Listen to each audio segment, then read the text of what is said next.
Avram, I hear you. Yeah. Okay. The thing that we notice about Purim, and studying about Purim, is connected to specifically to the idea of Minhagim. That there are a lot of different Minhagim, a lot of different customs that are connected to Purim. So the first question is why specifically Purim is connected to Minhagim, to customs. Why specifically Purim? Even though there's Minhagim in many Yom Tovs, but specifically in Purim. And then the deeper question is going to be whether we can find a theme that runs through all the customs, that tie all the customs together, and we'll understand how these customs are specifically related to Purim. So the general idea of why, and the more simple answer of why customs are connected to Purim,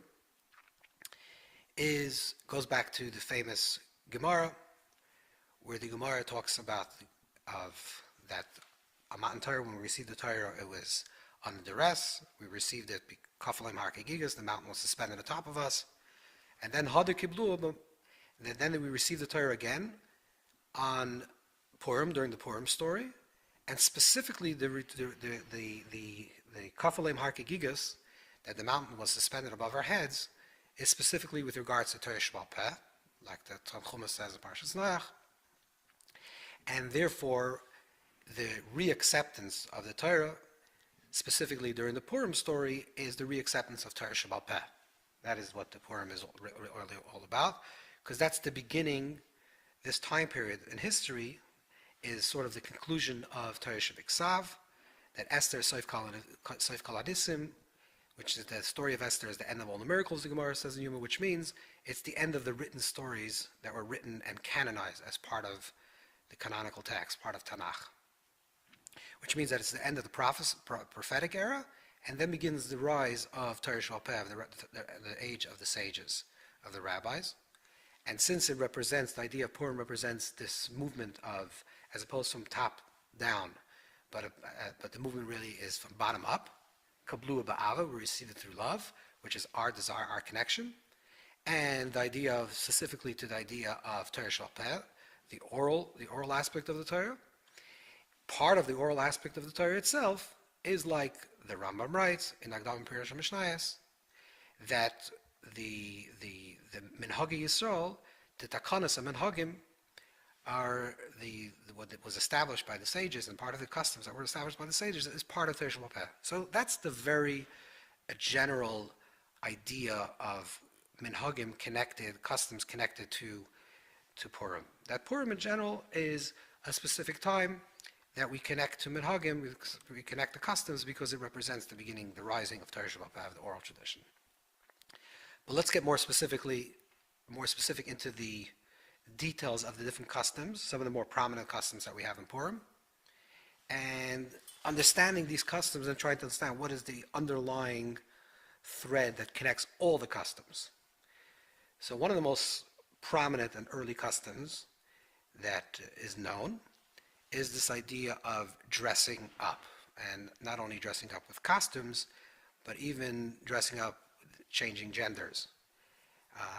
And the first one that we have written, the first one that writes about this, and clearly, it's already mentioned in earlier text, but the first one to strongly defend this custom is the Mari Mintz, Yehuda Mintz. Mintz is obviously from Germany, but he was a very famous scholar, and he began a famous Rosh Yeshiva. He started the yeshiva in Padua, in Italy, and he was a Gadol Yisrael. He was one of the great Gadol Yisrael of that time.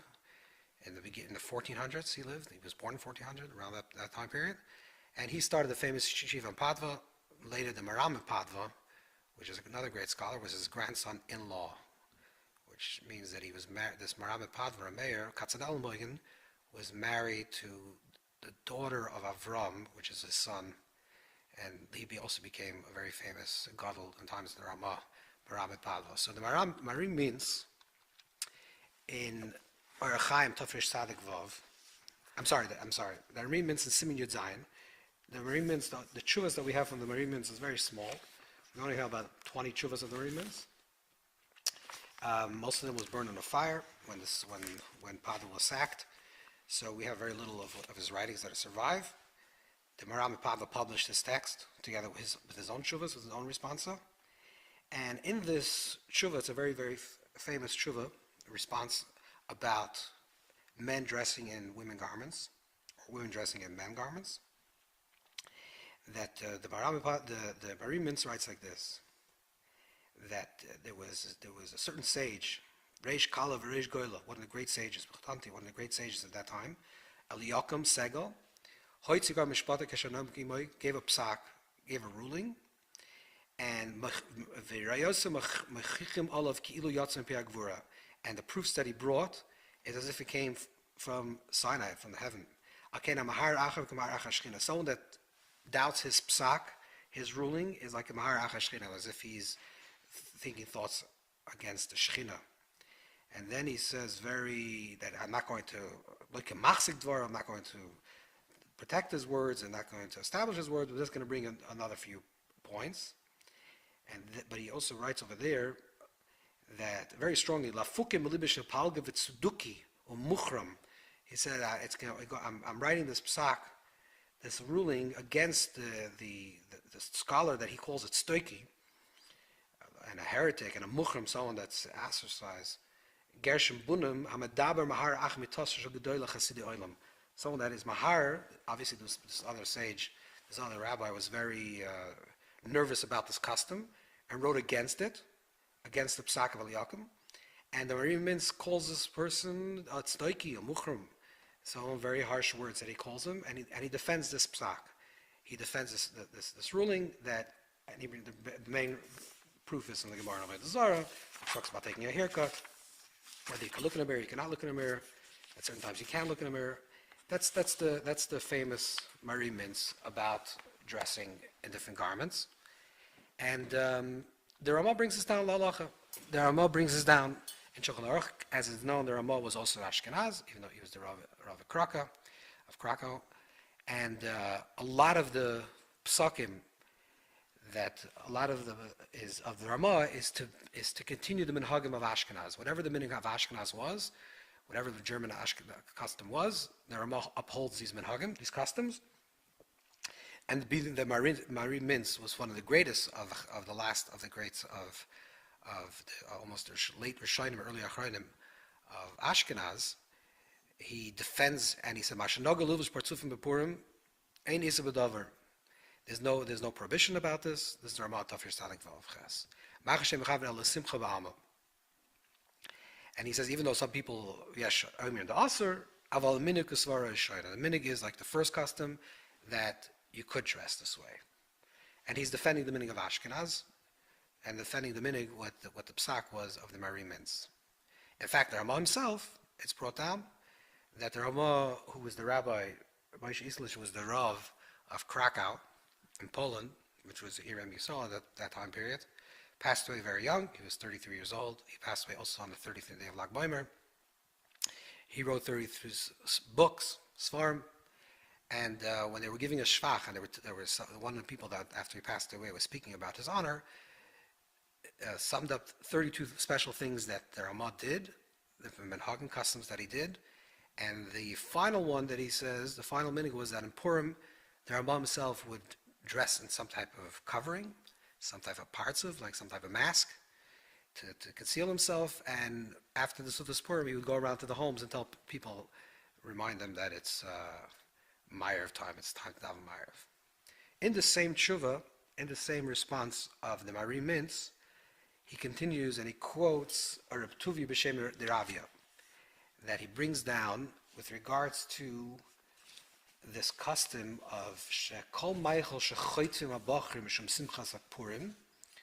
Any food that youngsters grab from each other in the spirit of Simchas Purim, in the spirit of joy of Purim, Afilu Shaloi B'Shas Mikra Megillah, even if it's not done during the Megillah reading until the end of the Sudas Purim, which is Beileilas Laila Yamecha, the first night, the second night, and the day in between.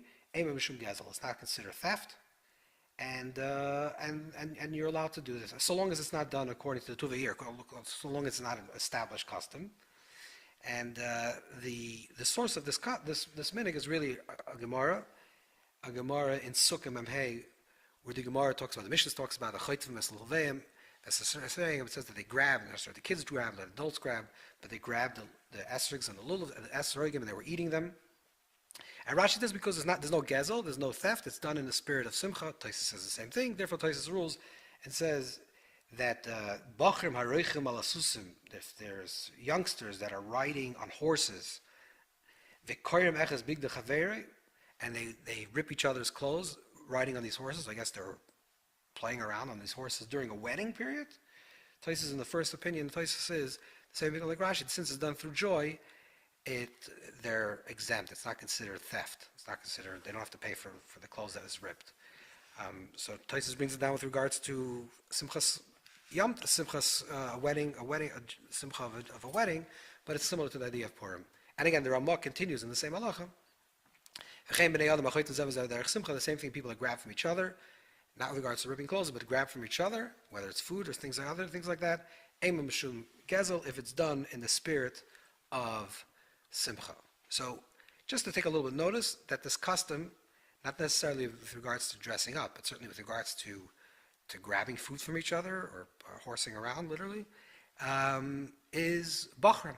We're talking about youngsters that are, having fun on Purim, younger people. How about the other famous custom, which is about making a ruckus and making a noise when we say the word Haman in the Megillah?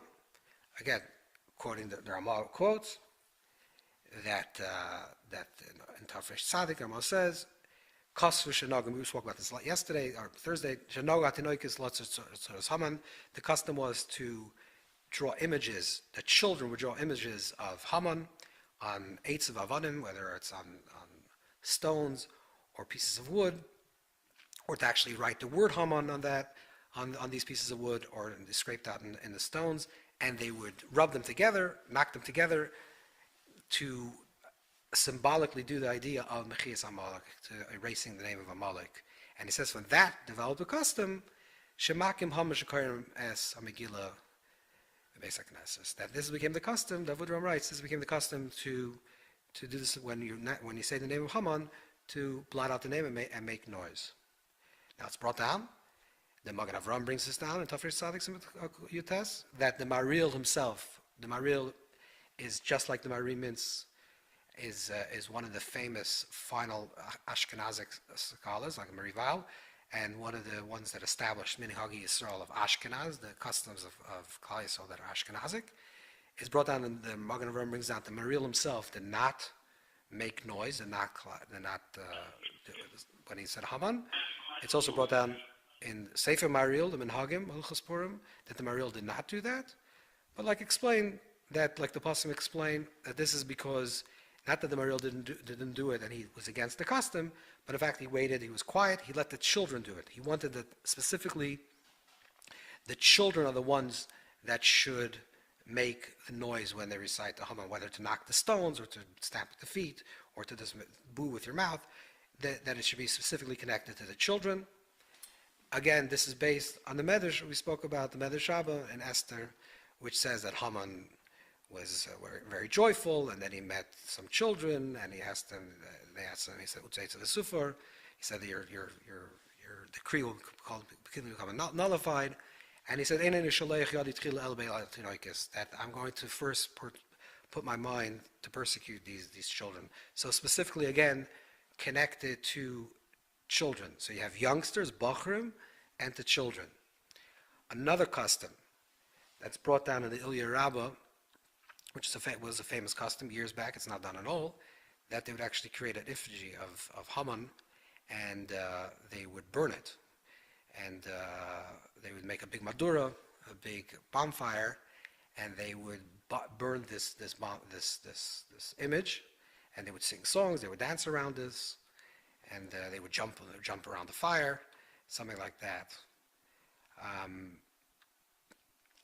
There was a Yid called Rav Kloinimus ben Kloinimus. Kloinimus ben Kloinimus lived in the times of the Rishonim, lived in the late 1200s, early 1300s. He was famous for a lot of different reasons. He's we can't really call him a Rishon, but let's say in that time period of the Rishonim, he's also from Provence in southwest France, and later lived in Italy and in Rome. He brings down this custom of dressing up, but he also wrote something interesting, which is called Masechtas Purim.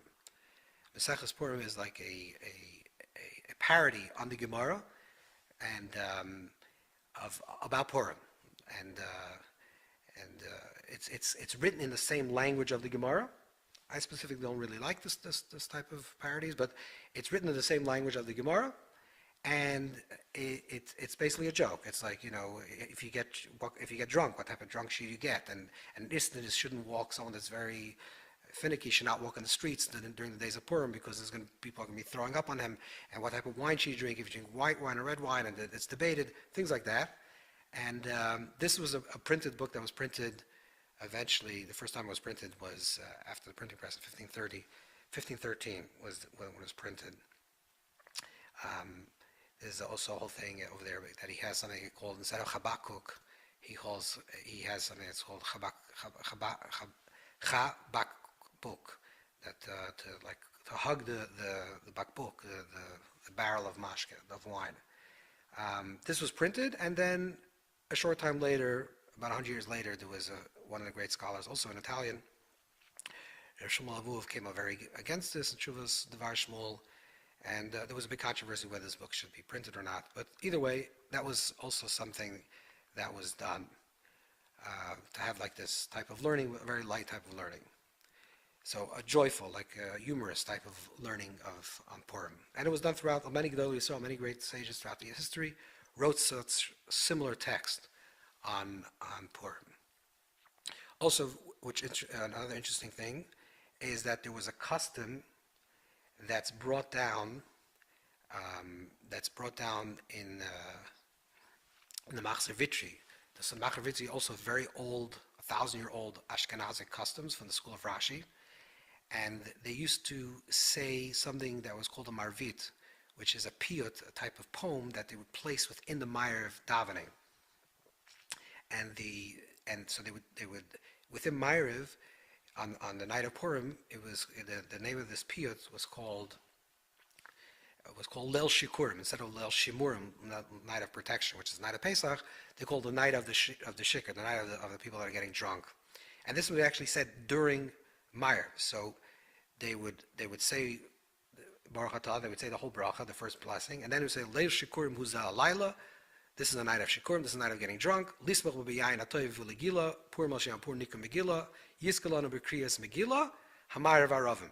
Baruch Atah Hashem, Hamarav aravim. Then they go to the next Avos Hayom. B'leil zeh yishkiru kol yitzurim, achzich kol shenik v'Purim, arish sheyadu yarim lishtas mayim arim. Curse is the one that's going to pick up a bottle of water to drink in on this night. Baruch Atah Hashem, oyev amo Yisrael. So this is a very strange minig, but it was done. This was done until very recently, certainly in Minhagim Ashkenaz, in the customs of Ashkenaz, to add these piyutim within the Ma'ariv to speak very lightly about Purim. The Gemara does mention something that's called Mashvarta, the Puria. The Gemara in Sanhedrin Samach Daled 64b. The Gemara speaks about Mashvarta the Purim, which is they would make a fire, a bonfire, in a pit, and children or youngsters would amuse themselves, and they were to jump over this pit. Okay, these are some of the customs that were done on Purim.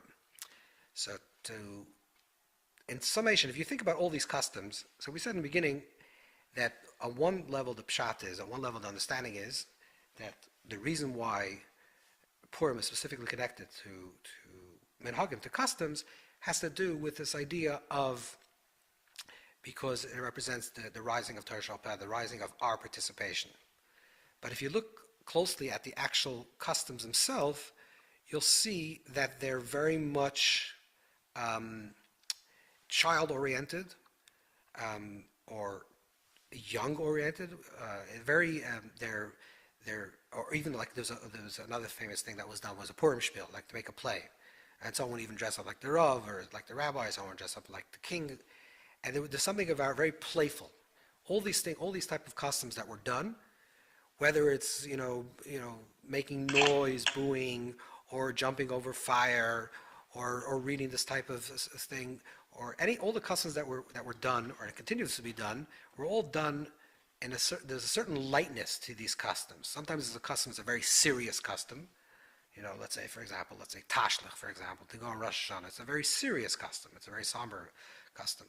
But all the things that we're doing in Purim, obviously related to the Purim, are all with a certain sense of lightness or child play. And there's a certain lightness to these customs. So to understand a little bit about Amalek, a little bit more in depth, why specifically on Purim? Now you can say very simply, because Purim is a time of joy, and it's a Simcha, it's a time of joy. But what is it? What's something that's a little bit deeper? Why these specifically type of humorous practices that are done on Purim? So to understand it this way, there's one way to phrase it, to frame it as like this. The entire idea of the Megillah, that it becomes a canonical text, that it was written, and it becomes part of the Kisvei HaKodesh, Chadal Kisvei HaKodesh, becomes part of the canonical text, is because the Gemara says that when Esther said, Kasvuni L'Doris, that it should be written, they said that the argument was that since it's Mechias Amalek, since the idea of the Megillah is connected to erasing of Amalek, because Haman is a descendant of Amalek, and Amalek, in the Rama's version of Amalek, is the ideology of Amalek is connected to Haman. So since that Megillah is connected to Mechias Amalek, and the argument was that we find that the Torah says you should remember Mechias Amalek, you should erase Amalek 3 times, which would mean that you should erase Amalek in the Torah itself, in the Chumash. You should erase the Amalek, the Mechias Amalek should be spoken about also in the Vim. And it should also be talked about in the Ksuvim, Ksuvim is the writings, which is the Megillah. That the Megillah has to be, is the concept of Mechias Amalek. What is the idea of Amalek? What is Amalek? Why is it specifically connected to Haman? Besides the fact that a descendant of Amalek, what's the concept of Amalek? So there is in the Torah speaks about that there's v'yifutzai vecha v'yinusu misanecha. That there's 2 types of enemies. There's enemies that are called Eivecha, which is one type of enemy, and then there's another enemy that says that your enemies should be scattered. That's Eivecha, your enemies. And then there's your foe, or Misainecha, someone that hates you, should flee before you. So Rashi says that Eivecha is those who are amassed for battle, to do battle against you. Whereas Sainecha, the idea of a sign of a foe, is someone that pursues you, which means that there's 2 types of enemies. One is an enemy that is, let's say there's an army that prepares for battle because they feel that they're under threat of attack, or they feel that they're going to be invaded, and therefore they go on the offensive and they attack first, or they go on the defensive, and when they're attacked, they attack as well. That's a vecha. That's a type of enemy that is sort of justified. Then there is Seinecha. Seinecha is not an army that's protecting its own state or its own space, but it actually attacks. It goes on the offensive to attack the others, not for any purpose, just to destroy or to expand their territory. So if you look at the story of Klal Yisrael leaving Mitzrayim, there are other enemies to Klal Yisrael that Klal Yisrael had to deal with in their 40-year journey to get into Eretz Yisrael, starting with Mitzrayim. But the first, this is why Reish is going Amalek. This is why Amalek has to be erased. The first people to attack the people of Israel, to attack Klal Yisrael, not as a vecha, not as someone that felt threatened. So, even in the story in Mitzrayim, it says that, not to justify, but it does say that there was a reasoning given, that they're afraid that Klal Yisrael will be like the 5th column that's going to rise, and therefore they're going to overwhelm us within our own state. Okay, Whether it's true or not is another conversation, but that could be an argument. That's one type of enemy, and then they go into attack. Or when Klal Yisrael is about to enter into another person's land, even though they just want to pass through, the other nation says, no, you're not going to pass through because we're afraid you're going to settle here or you're going to conquer. So they attack him, or they don't let you enter. That's another type of justification. But then there's Amalek. Amalek is not Eivecha. Amalek, we didn't go through Amalek. We're not entering Amalek's land. They attacked us from our rear. They attacked us from the Acher, from the backside. We were just going on our way, and they attacked us from the back. That type of attack is Seinecha. That's someone that hates you. That's your real foe. That's not someone that just is afraid for their own position and therefore they attack. This is someone that just wants to annihilate you, destroy you for the purpose of destroying you, because your existence for some reason does not allow them to be. This is Muhammad Hashem Amalek. This is why it's Muhammad Hashem. That Amalek is attacking Klal Yisrael is Amalek in the language of the Rambam and Hilchos Malachim is also lishkach evase v'sinasa. You're not allowed to forget Amalek's the hate, the enmity, and the sinah and the hatred. There's the oivecha and the seinecha. That the issue is the seinecha. That Amalek says that we cannot exist if Klal Yisrael exists. It's not because we're going through your land. It's not because you're afraid that we're going to attack you. That was not the reason. There's something about just the existence of these people that disturbs their own existence. This is what real anti-Semitism is. This is what the ideology of anti-Semitism, and it's on its rawest form, is the Metzias of Klal Yisrael. That's the existence of Klal Yisrael, who represent Hashem Echad, the oneness of Klal Yisrael, represent the oneness of Hashem in this world. There's a stira, there's a contradiction to the concept of Amalek, which represents the Amalek is the ideology that there is no ideology, that everything is just random and everything is just happenstance and everything just occurs and there's no intention, there's no providence. The Amalek is in conflict, is an internal conflict with Klal Yisrael that represents that there is providence, there is intention, that there is ashkacha, there is idea. That is a confrontation in its essence, not because one nation is going into the other nation, just the mitzias of one, the existence of one is contradictory to the other. And this is what the story of Amalek is historically, and this is what the Amalek is also in the story of Haman, that Haman wishes to annihilate Klal Yisrael completely. That the existence of Klal Yisrael is a stira, is a contradiction to his own existence. Not just Haman, not just Mordechai, but all of Klal Yisrael.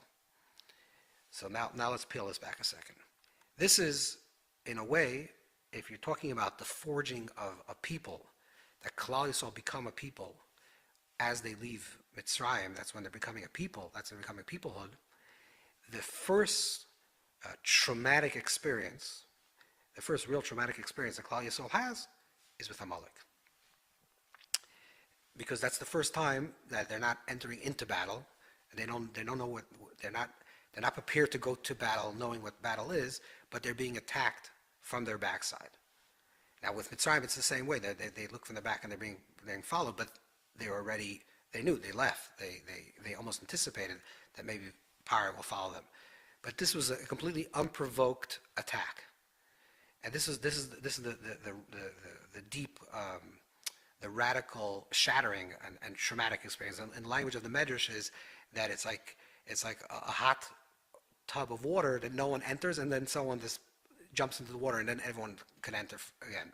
There was a certain type of protectiveness, a certain type of sense of that we were protected, that on our cover we were protected, and then Amalek came and tampered with that, and caused our vulnerability. And this was the first collective traumatic experience.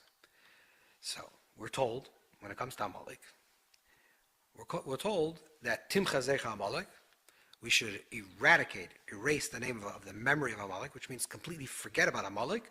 Lo tishkach, we should not forget. Now the truth is, this is actually a paradoxical statement. When you say Timcha Zecha Amalek, we should erase the name of Amalek, which means you should completely forget it. It should be Timcha, it should be erased completely. And Lo tishkach means you should never forget it. So what is that statement in the Torah, that almost paradoxical statement, which is Timcha Zecha Amalek, you should remember it and you should never forget it? And also interesting that in the Chias Amalek, when it talks about the erasing of Amalek, in Mishalach, there's also a word there that's a very ambiguous word. When it say v'lochem, and when Moshe tells Yeshua he should do battle with Amalek, he says machar. And the question is, does machar mean, the statement can be read two ways. Does it mean that you should pick some men for us and do battle with Amalek tomorrow? Comma, I will sustain myself on top of I will station myself on top of the hill. Or does it mean you should pick some men for us and go to battle with Amalek tomorrow, and I will station myself on top of the hill? And Chazal tells us, the Gemara says in Yuma, Nun Beis, that it's one of the 5 words in the Torah that it's an ambiguous statement. So between these two things with an Amalek, with the way the Torah writes about Amalek, which is Tim Chazer Amalek, you should erase, but you should not forget. And the word Machar seems like the Torah is giving us a slight, it's hard to say this word, but like a slight indication that there's something maybe irony or humorous about this type of remembering. So let's think about this more in a psychological way maybe, but an important way to think about this. Now, today we know that, not to get into the full psychology of this, but just understand this on a very simple level. There's something called that's PTSD. People that go through a very traumatic experience suffer the sense of being a victim, suffer a sense of being reliving the experience continuously, and this like lodges into the consciousness of a person, and then a person cannot move forward. This can be talked about as an individual level, but also, of course, there's also something true on a collective level. That collectively, people that went through a very traumatic experience, a very harsh experience, something very radical and dramatic, something that was not expected, could be affected in a very, very serious way, in a negative way.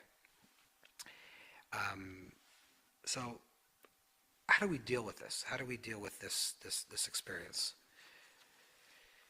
So, there's a lot of very good sources for this, especially connected with Chodesh Adar, with the month of Adar, about that it's connected with the letter Kuf, which is mockery and litzanas, and type of humorous activity. That's the way Adar is. But I just read something I think that's very interesting. I think very much related to understand what Purim is, specifically with regards to PTSD. So there's a fascinating study that just recently came out by a neurologist, Scott Small. And that's not negate who this person is, but he wrote a very interesting thing, and it was a book called Forgetting. It just came out, and he talks about the benefits of not remembering. And really, this already says in the Chovos HaLevavos. The Chovos HaLevavos talks about this, that we think that it's a gift to remember, and the Chovos HaLevavos says that there's also a gift not to forget, that Hashem gave us this gift of not forgetting. Anyways, this is a neurologist that's interested in the physiology of memory. And in the course of his research, he also spoke to different types of experts in different fields that are connected to memory. And he ends up talking to a professor of psychiatry at Columbia University, who's an expert in PTSD. Turns out that these two, both the neurologist and the psychologist, psychiatrist, are both Israeli, and both were in different wars in Israel. That the psychiatrist fought in the Yom Kippur War, and the neurologist fought in the Lebanon War, which, if you're familiar, that was a very, very harsh war. So when the professor is talking to this neurologist, he's talking to him about the Lebanon War, which was a very harsh war, and he asks him any specific, memories. Do you have any type of memory of any real, very traumatic experiences? And he says that, terribly bloody battles. And he says, yes, there was once a battle.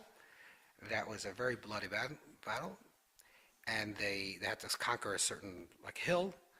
And a bunch of Israeli soldiers went up and they conquered this hill. But Rahman al-Islam, there was a lot of karbanos, a lot of deaths. And at the end of the battle, they returned back to the barracks. And and nothing. And he's asked him, do you have trauma because of that? Do you have any PTSD? He says, no, me personally, I don't, I think about it, I remember it, I remember very clearly the event, but I'm not suffering from it. So he asked him, could you do me a favor and ask the entire battalion if anyone's struggling with this trauma? And it turns out that none of them are. And he's trying to figure out like why they had such a harsh experience, and why didn't they experience this trauma?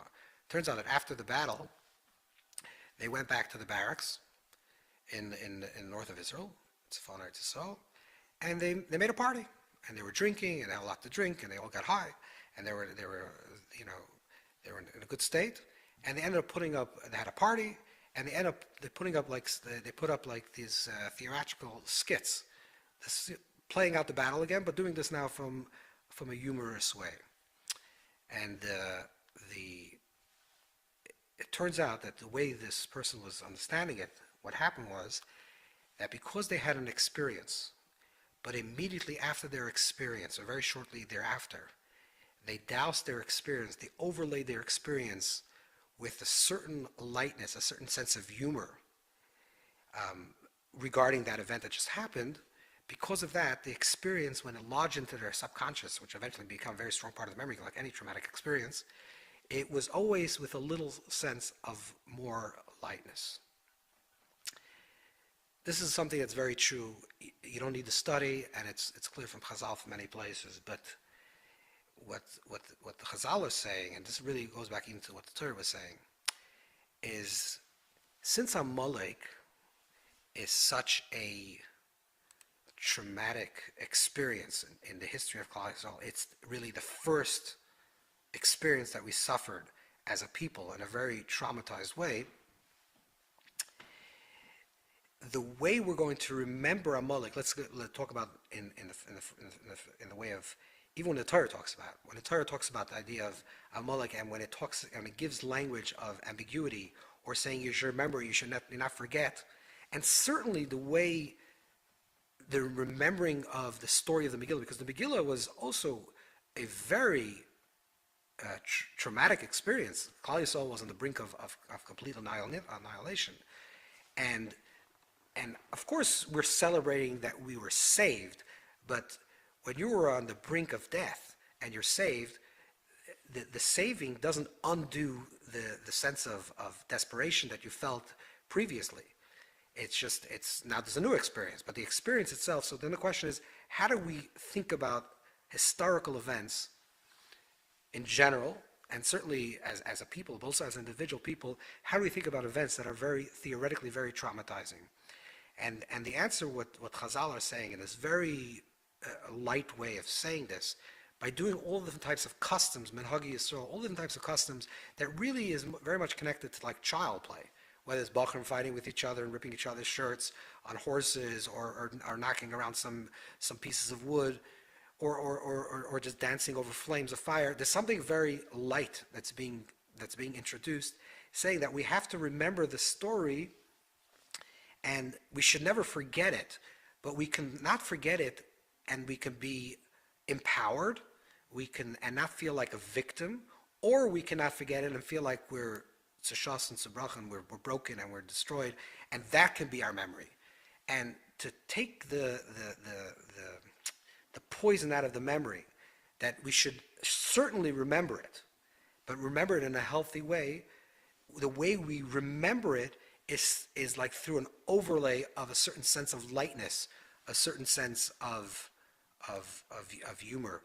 And really, this is actually a way of the transformation of the Amalek itself.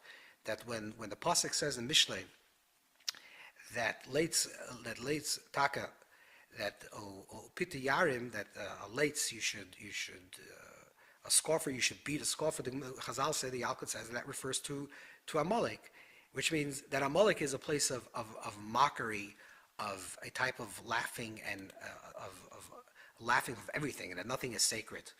And the transformation of the mockery, of the humor, is not to become humorless. That's not really a transformation of the mockery. That would be the opposite of the mockery. The transformation of something, v'nahapachuv, transformation would be to use that same quality in a positive way.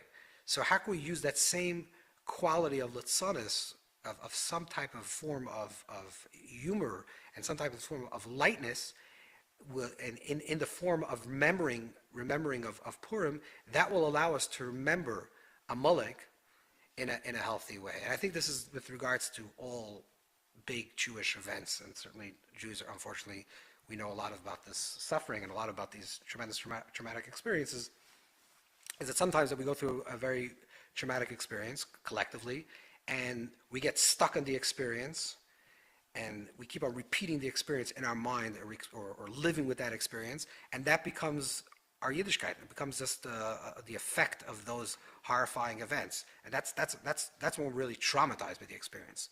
Versus a healthy way of thinking about these things, and that's the Jewish way anyways, that's the correct way of doing it, is with a little sense of humor, which is, yes, you have to remember the experience very strongly, but we have to sort of overlay it with a certain lightness to allow to the memory to be a correct memory without actually becoming something that's very traumatic to us and overwhelming. And I think this is the overarching, really, theme of Purim, why Purim has a certain lightness, a certain childlike quality to it, with all the different customs that arise from Purim, that all the Minhagim Yisrael, that you'll see they're always like childlike, interplaying, changing identities. These are all things that are making light with things that are very, making fluid, things that are very solid in a general state. But on Purim, things become a little bit, even your yediyah, which is like your awareness.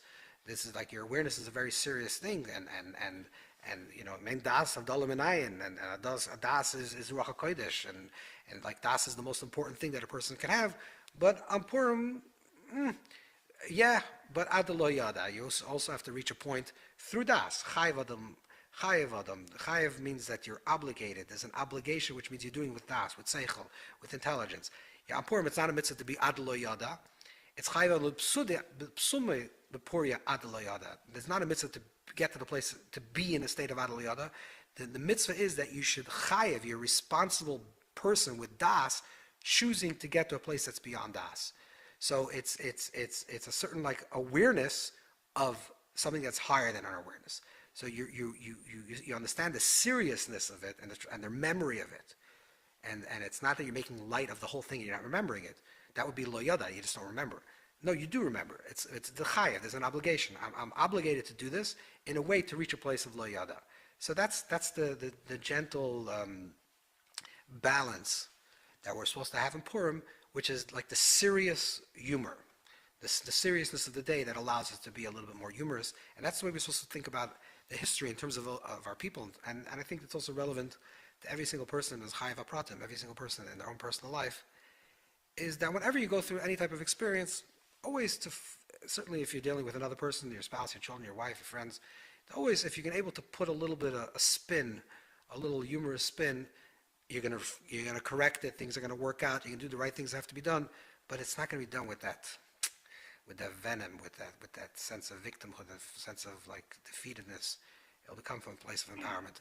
And I think this is what the oimik of the Minhagim, and why the Minhagim specifically, all the customs are specifically connected to the Yom Tov of Purim. So before we take questions, I just want to say that everyone should have a freiliche Purim, a beautiful Purim, a lichtige Purim, and we should truly be joyful. And now we'll take some questions. Beautiful.